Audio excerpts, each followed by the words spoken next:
Good morning, and welcome back to Daily Dhamma, a letter to our children. Today is May 2nd, and our reading is the Tower of Babel. Now nothing will be restrained from them which they have imagined to do. And that's Genesis 11, verse 6. Nimrod sought to build a tower to heaven. What exactly he intended to do when he got there isn't clear, but he was full of hubris. For their arrogance, Nimrod and his enablers had their previously common language confounded. Humility and a gentle tongue might have gotten them further. Right speech requires us to speak the language of the heart, even if we don't have a clue what the other person is saying.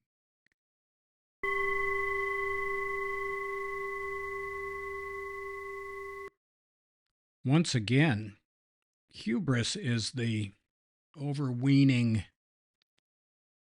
pride, the arrogance of believing that we know exactly what needs to be done next and that other people are full of it. And this is a real problem when we put ourselves ahead of God. And that can be a God of your understanding or your complete misunderstanding. It's entirely up to you. But we will say this, we're not for sure about much of anything but rationalizations. What would life be without rationalizations? But we firmly believe that there is a power greater than ourselves that runs the universe and that it's not us. And so if you want to make that Gus or you want to make that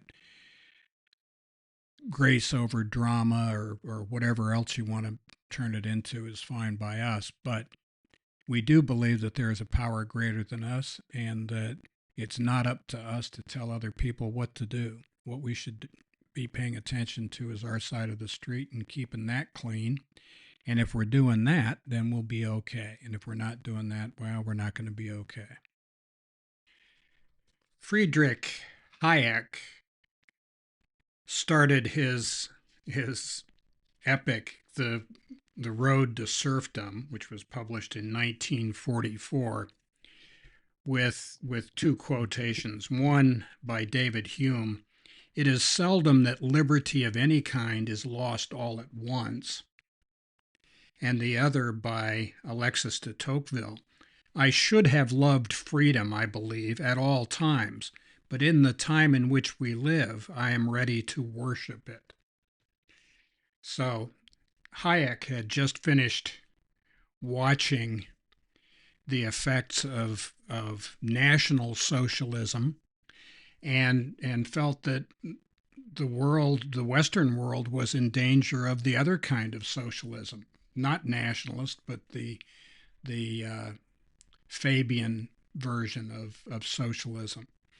And he didn't like either one. It was much later that he wrote a book called The Fatal Conceit, which was about the errors of socialism. This was published in 1988. And he said basically the same thing. He's talking about the hubris of believing that we have the technology and the deep wisdom to organize the lives of other people, and we don't. And this was perhaps the mistake made by Nimrod. He's trying to organize everybody. He thinks he's got a good idea. The good idea fairy had pretty much taken up full-time residence in his head, and he decided he'd go to heaven and give God a piece of his mind. So God decided, okay, Mr. Smarty Pants, how about we confound all of your languages? Now try to tell people what to do. So happy trails to you until we meet again.